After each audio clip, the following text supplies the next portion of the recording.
Does CMMG's Radial Delayed Blowback really tame recoil? In this video, we're going to put it to the test.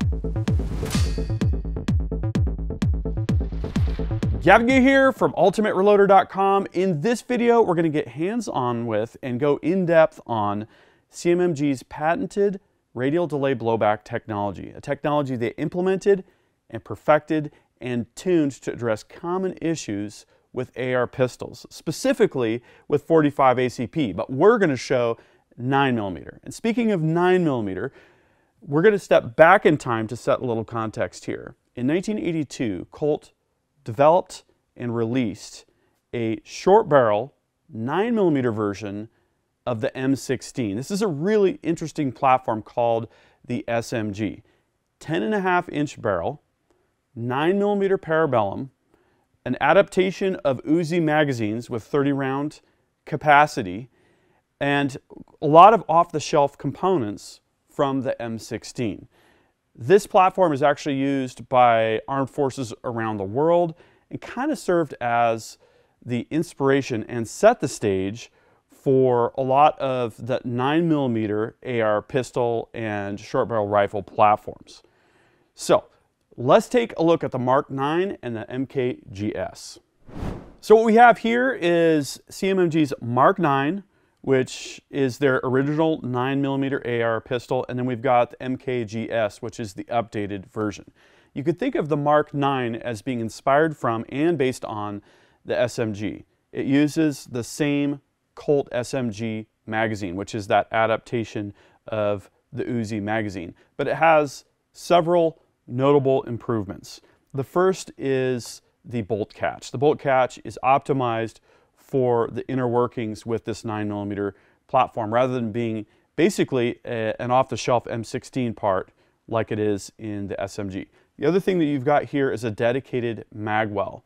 The SMG magazine insert portion of the mag well is machined basically from solid aluminum rather than being a block that's pinned in on the SMG. We've also got a flat top configuration, of course, compared to the top carry handle, like you would see that's reminiscent of the M16 as implemented on the SMG. Okay, making our way over to the MKGS, this is the version that is built off the Glock magazine. So this is a Glock 9mm magazine. You could use pretty much any Glock 9mm mag, whether it be from a 19 or a 17 or an extended one like this, with this particular platform. And the MKGS also has Radial Delayed Blowback, which we'll go in depth on next. Radial Delayed Blowback is a patented technology, and if you look up the patents, you'll find this diagram. I like this diagram because it shows the internal workings of the RDB bolt. If you're familiar with the direct impingement system, there are some similarities here, and there are some big differences. A conventional AR-15 bolt with direct impingement has straight lugs on the bolt. Here we see chamfered lugs. So under the forces of the recoil, those chamfered surfaces cause the bolt to unlock. The spring inside the bolt is compressed, and this allows more time for the gases to do their work, for pressures to drop, and the bolt then makes its way backwards.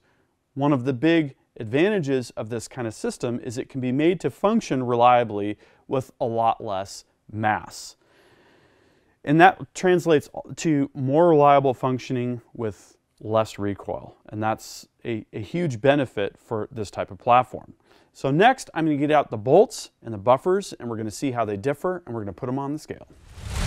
So I've removed both of the bolts and both of the buffers. What we're going to do here is capture the weights, and then we'll see how they compare. So on the RDB side, you'll note here, this is that spring-loaded rotational action that I was talking about. So for the bolt, we have 0.73 pounds.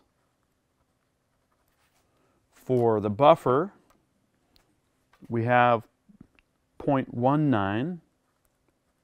And then for both, we have 0.92. Now, you're probably wondering, hey, what is that in ounces? That's all going to be in the article. So for the straight blowback, for the bolt, we have 0.98. think you see where this is going. For the buffer, we have 0.33, and combined, we have 1.3. So if we do some quick math, we're going to take 1.31 divided by 0.92, 142% of what we had with the MKGS. So the moving mass is basically almost 1.5 times on the MK9 what it is with the radial delayed blowback. That is a big difference. What we have here is an entirely new capability I've been working on for a long time here at Ultimate Reloader called the Ultimate Reloader Recoil Rig. This was directly informed and directly inspired by the Precision Rifle blog. That's right. Cal Zant on the Precision Rifle blog published a number of articles about the physics of recoil, about the system that he put together based on a project some Cal Poly students did for Weatherby. He greatly improved on that system. He wrote custom software, and thankfully he published all of the components and the fundamental details about the system, and I was able to recreate that, and then I also got some offline help from him. So thank you very much, Cal, for helping to make this happen. What I've got here is what I'm going to consider the Mark I of my system. I'm likely to enhance this and evolve it, especially on the software side. But what we have here for the first version is a welded steel frame. I've got a removable lip to hug the edge of a concrete slab. I can remove that. I can bolt it down. I've got holes on the frame to bolt it down to a concrete slab. We have a very rigid backstop here. We have the PCB Piezoelectronics 208C05 ICP force sensor. This can capture data at 20,000 samples per second and has a maximum force range of 5,000 pounds. I think that might even stand up to 50 BMG. We'll have to see. We've also got a signal conditioner, and we've got a measurement computing USB data acquisition interface. So I'm using a program on the PC called DAC AMI, and I have to manually start, conduct the experiment, and manually stop at this point. So this translates to a lot of data. We're talking about 140,000 data points for test number 1 and test number 2 combined, about 70,000 per run. And so one of the biggest challenges with running this rig is sifting through all the data. I've got a CSV file, I'll pull that into Excel, I have to look for the force rise, and then cut out the section of interest, and then for this particular experiment, align the two results so that we can compare the two. Not particularly easy, and with my background in software, that's a program manager at Microsoft for 17 years, I've got a lot of ideas about how I can kind of enhance this whole capability. But for now, it's very much a manual process. I had this on the welding table for each rig. I manually loaded a single round because, as you can see, there's not a lot of room for the magazine to poke down there. Started the test, pulled the trigger, stopped the test, and then there's a whole bunch of data to deal with. So next, let's take a look at what we found out. So I can tell you from running tests with bolt-action rifles since putting this together, a bolt-action rifle is very simple in terms of its recoil signature. It's basically an impulse. The impulse has a particular direction, and it's kind of a hump shape, and it might have some contours there. An AR is a completely different animal. Being a semi-auto with bolt lugs unlocking, with springs compressing, with buffers bottoming out, it is a completely different situation, as you can see here. After hours of sifting through the data and aligning the data and getting the graphs adjusted just perfectly, this is the comparison of the straight blowback to the radial delay blowback. Let's walk through the sequence of time from start to finish. Now, for reference, this is 0.08 seconds total, what you see here on the graph. 80 milliseconds. This is a very, very short window in time. So you can see the blue here is the radial delay blowback, the orange is the straight blowback. The first thing we see is the lugs unlock. Essentially, this first little hump on the blue graph is the unlocking of the lugs. It is the actuation of the radial delay blowback mechanism initially. Second, we see the buffer and bolt carrier group bottoming out inside the buffer tube. And this is very pronounced. You can see here there's a huge spike on the straight blowback compared to the radial delay blowback. And a lot of that has to do with the difference in mass between the two different mechanisms. But also, we've got recoil activity early, and for radial delay blowback, things are spread out over a longer period of time. And then we see kind of a similar little oscillation of forces as the bolt carrier group is moving forward. I don't know how much of this has to do with the spring and the friction. Also, we just had the bolt carrier group bottom out, and there's probably a bit of a vibration or a harmonic that is an extension of that bottoming out, especially when it's against your shoulder. So what you're going to see is some high-speed footage where we have shoulder fired the weapon, and then we're going to compare that to what we've got here with the force sensor. It's not going to be exactly one-to-one because obviously your shoulder is a lot more cushy.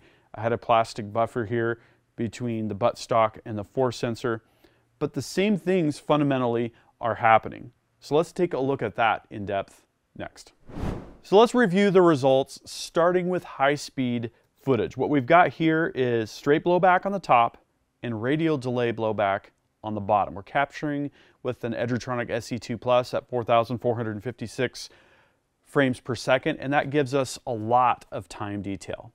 So I'm going to go ahead and play this. We've synchronized this at the point when things bottom out at the back. So the bolt, you can just see that the bolt and the buffer compressing at the same time. If you look closely, things happen more quickly with the straight blowback because it doesn't have more time, the time that the radial delay blowback mechanism takes to activate, as we saw on that graph. So let's scrub through this here real quick. So you can see here we have the RDB muzzle blast first, right? Because it's taking more time. Shortly thereafter, we have the muzzle blast from the straight blowback. And then we get to this point right there. See that how it's definitely more pronounced. The muzzle rise and the rearward recoil. Look at my cheek there. You can see there's just more activity with the straight blowback. Okay, now let's take a closer look with similar footage. Here we go. We've got the bolt happening first, down on radial delay blowback. We can see more activity up at the top. Let's scrub that back a little bit. You can see the forward assist kind of wobbling in place, and you can see that movement. It's smoother and spread out over a longer period of time. You can see with the radial delay blowback, which is kind of what we expect based on how the mechanism works and what we saw on the side-by-side recoil graph. Okay, now we're going to isolate radial delay blowback, and we're going to take a look at the Recoil Rig force graph synchronized to the high-speed footage. This is where things get real interesting. Okay, so here we can see, bang, muzzle blast. Boom, things bottoming out. You can see the rifle start to move, and then watch right here. Do you see the rifle move forward when the bolt moved forward there in its path? Let's take a look at this with the slow speed scrubbing here. Okay, so boom, we see the muzzle blast.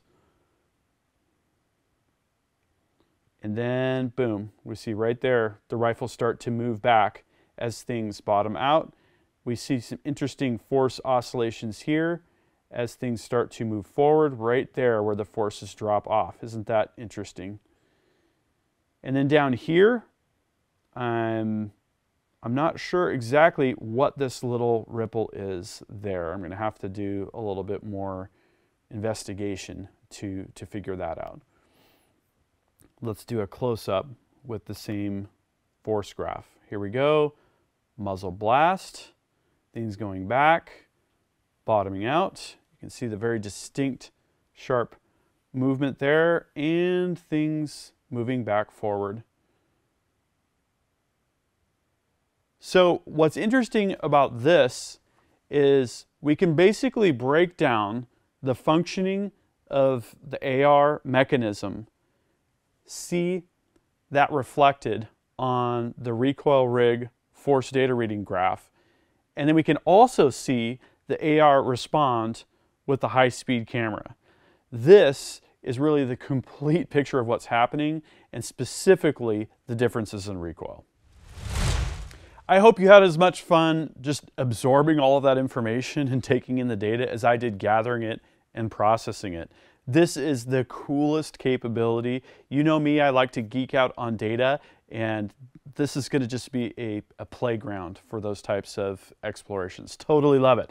Okay, so wrapping things up, to conclude, radial delay blowback spreads out and reduces recoil. We understood that when we talked about the mechanism.